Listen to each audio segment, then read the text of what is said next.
তোমাদের দেশে জিন্না ঢাকাতে জিন্নাকে নিয়ে ফাংশন হয়েছে। তোমাদের দেশে এখন 1971 লিবারেশন ওয়ারকে নিয়ে অনেক প্রশ্ন উঠছে। তো বাংলাদেশ কি এখন আবার ইস্ট পাকিস্তানের দিকে ঘেঁষছে? তোমাদের একজন খুব বিখ্যাত প্রফেসর, তিনি একটা এটা ভাইরালও হয়েছে। তিনি একটা তার একটা স্পিচে বলেছেন যে বাংলাদেশের উচিত পাকিস্তানের সঙ্গে নিউক্লিয়ার প্রোগ্রাম করা উচিত, যাতে বাংলাদেশ নিউক্লিয়ার পাওয়ার হয়। তাহলে বাংলাদেশ কি এখন আবার ইস্ট পাকিস্তানের মতো হয়ে যাচ্ছে?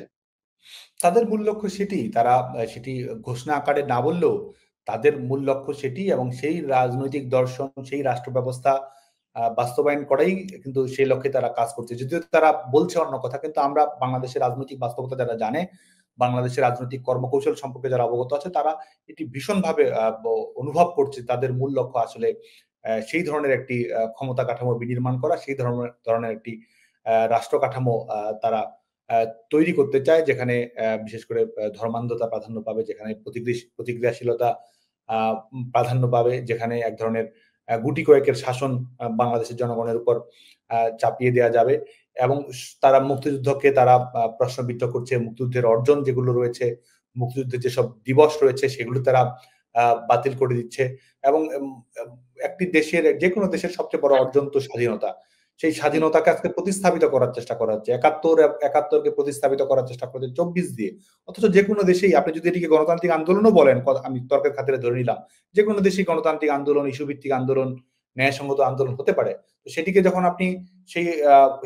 আপনি মনে করেন যে স্বাধীনতা যে দর্শন ছিল, সেই দর্শনকে পরাজিত ঘটিয়ে নতুন একটা কিছু উত্থান আপনি ঘটাচ্ছেন, এবং একাত্তরকে বাতিল করে দিয়ে আপনি 24-কে সূচনা ঘটাচ্ছেন, এই ধরনের একটি রাজনৈতিক বাতাবরণ কিন্তু এই সরকার তৈরি করার চেষ্টা করছে। এবং আমাদের যেসব অঙ্গীকার ছিল, সেই অঙ্গীকারকে, মুক্তিযুদ্ধের যে মৌলিক চেতনাগুলো ছিল, রাষ্ট্রীয় যে আকাঙ্ক্ষাগুলো ছিল, সেগুলোকে তারা আজকে অপ্রাসঙ্গিক বাংলাদেশের রাজনৈতিক সিলেবাসের বাইরে তারা ঠেলে দেওয়ার চেষ্টা করছে।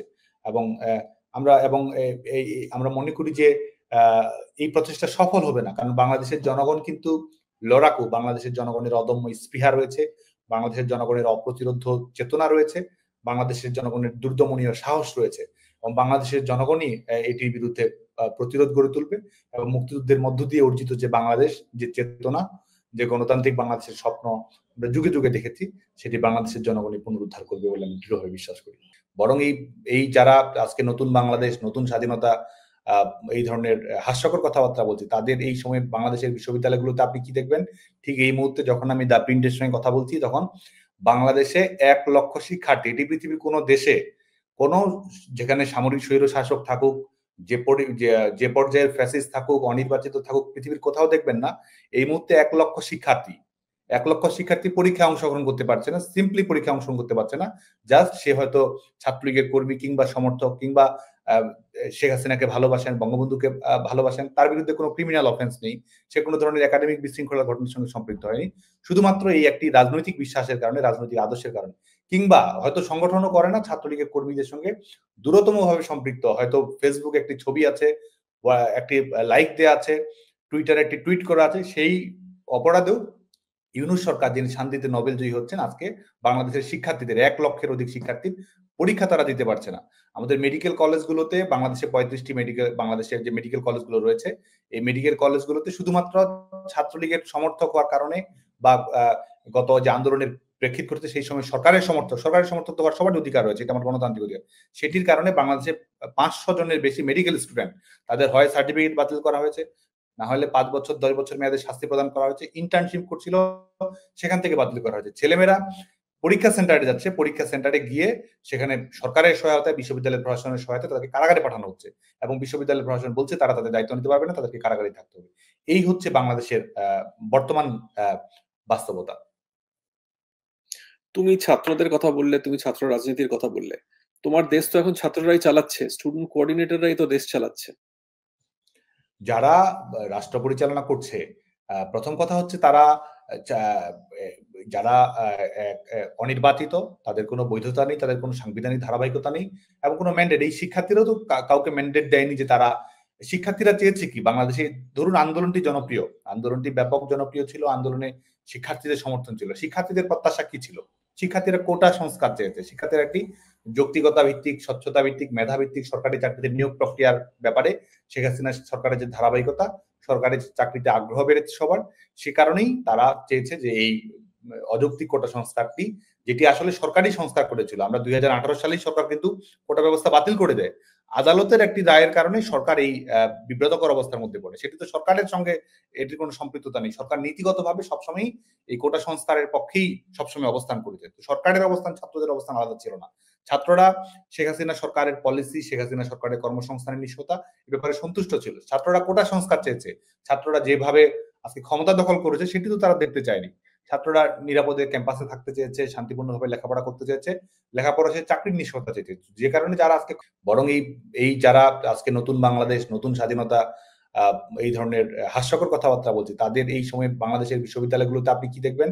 ঠিক এই মুহূর্তে যখন আমি দ্য প্রিন্টের সঙ্গে কথা বলছি, তখন বাংলাদেশে 1 লক্ষ শিক্ষার্থী, এটি পৃথিবীর কোনো দেশে, কোনো যেখানে সামরিক স্বৈর শাসক থাকুক, যে পর্যায়ের ফ্যাসিস্ট থাকুক, অনির্বাচিত থাকুক, পৃথিবীর কোথাও দেখবেন না এই মুহূর্তে 1 লক্ষ শিক্ষার্থী, 1 লক্ষ শিক্ষার্থী পরীক্ষায় অংশগ্রহণ করতে পারছে না, সিম্পলি পরীক্ষায় অংশগ্রহণ করতে পারছে না। জাস্ট সে হয়তো ছাত্রলীগের কর্মী কিংবা সমর্থক কিংবা শেখ হাসিনাকে ভালোবাসেন, বঙ্গবন্ধুকে ভালোবাসেন, তার বিরুদ্ধে কোনো ক্রিমিনাল অফেন্স নেই, সে কোনো ধরনের একাডেমিক বিশৃঙ্খলা ঘটনার সঙ্গে সম্পৃক্ত হয়নি। শুধুমাত্র এই একটি রাজনৈতিক বিশ্বাসের কারণে, রাজনৈতিক আদর্শের কারণে, কিংবা হয়তো সংগঠনও করে না, ছাত্রলীগের কর্মীদের সঙ্গে দূরতম ভাবে সম্পৃক্ত, হয়তো ফেসবুকে একটি ছবি আছে, একটি লাইক দেয়া আছে, টুইটারে একটি টুইট করা আছে, সেই অপরাধেও ইউনূস সরকার, যিনি শান্তিতে নোবেল জয়ী হচ্ছেন, আজকে বাংলাদেশের শিক্ষার্থীদের 1 লক্ষের অধিক শিক্ষার্থীর পরীক্ষা তারা দিতে পারছে না। আমাদের মেডিকেল কলেজগুলোতে, বাংলাদেশে 35টি বাংলাদেশের যে মেডিকেল কলেজগুলো রয়েছে, এই মেডিকেল কলেজগুলোতে শুধুমাত্র ছাত্রলীগের সমর্থক হওয়ার কারণে বা গত যে আন্দোলনের প্রেক্ষিত করতে সেই সময় সরকারের সমর্থক তো হওয়ার সবার অধিকার রয়েছে, এটা আমার গণতান্ত্রিক অধিকার।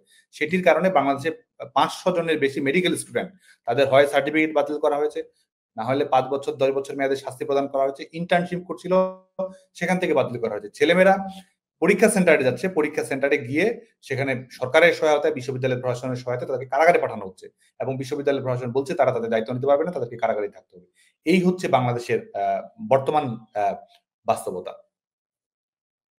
তুমি ছাত্রদের কথা বললে, তুমি ছাত্র রাজনীতির কথা বললে, তোমার দেশ তো এখন ছাত্ররাই চালাচ্ছে, স্টুডেন্ট কোঅর্ডিনেটররাই তো দেশ চালাচ্ছে। যারা রাষ্ট্র পরিচালনা করছে, প্রথম কথা হচ্ছে তারা যারা অনির্বাচিত, তাদের কোনো বৈধতা নেই, তাদের কোনো সাংবিধানিক ধারাবাহিকতা নেই এবং কোনো ম্যান্ডেট, এই শিক্ষার্থীরাও তো কাউকে ম্যান্ডেট দেয়নি যে তারা, শিক্ষার্থীরা চেয়েছে কি? বাংলাদেশে ধরুন আন্দোলনটি জনপ্রিয়, আন্দোলনটি ব্যাপক জনপ্রিয় ছিল, আন্দোলনে শিক্ষার্থীদের সমর্থন ছিল, শিক্ষার্থীদের প্রত্যাশা কি ছিল? শিক্ষার্থীরা কোটা সংস্কার চেয়েছে, শিক্ষার্থীরা একটি যৌক্তিকতা ভিত্তিক, স্বচ্ছতা ভিত্তিক, মেধা ভিত্তিক সরকারি চাকরিতে নিয়োগ প্রক্রিয়ার ব্যাপারে শেখ হাসিনা সরকারের যে ধারাবাহিকতা, সরকারি চাকরিতে আগ্রহ বেড়েছে সবার, সে কারণেই তারা চেয়েছে যে এই অযৌক্তিক কোটা সংস্কারটি, যেটি আসলে সরকারি সংস্কার করেছিল। আমরা 2018 সালেই সরকার কিন্তু কোটা ব্যবস্থা বাতিল করে দেয়। আদালতের একটি রায়ের কারণে সরকার এই বিব্রতকর অবস্থার মধ্যে পড়ে। সেটি তো সরকারের সঙ্গে এটির কোনো সম্পৃক্ততা নেই। সরকার নীতিগতভাবে সবসময়ই এই কোটা সংস্কারের পক্ষেই সবসময় অবস্থান করেছে। তো সরকারের অবস্থান, ছাত্রদের অবস্থান আলাদা ছিল না। ছাত্ররা শেখ হাসিনা সরকারের পলিসি, শেখ হাসিনা সরকারের কর্মসংস্থানের নিশ্চয়তা এ ব্যাপারে সন্তুষ্ট ছিল। ছাত্ররা কোটা সংস্কার চেয়েছে। ছাত্ররা যেভাবে আজকে ক্ষমতা দখল করেছে সেটি তো তারা দেখতে চায়নি। ছাত্ররা নিরাপদে ক্যাম্পাসে থাকতে চেয়েছে, শান্তিপূর্ণভাবে লেখাপড়া করতে চেয়েছে, লেখাপড়া সে চাকরির নিশ্চয়তা চেয়েছে। যে কারণে যারা আজকে ক্ষমতায় এসেছে বা ছাত্ররা, আপনি বলছেন যে সরকার পরিচালনা করছে, তারা বাংলাদেশের শিক্ষার্থীদের প্রতিনিধিত্ব করে বলে মনে করি না।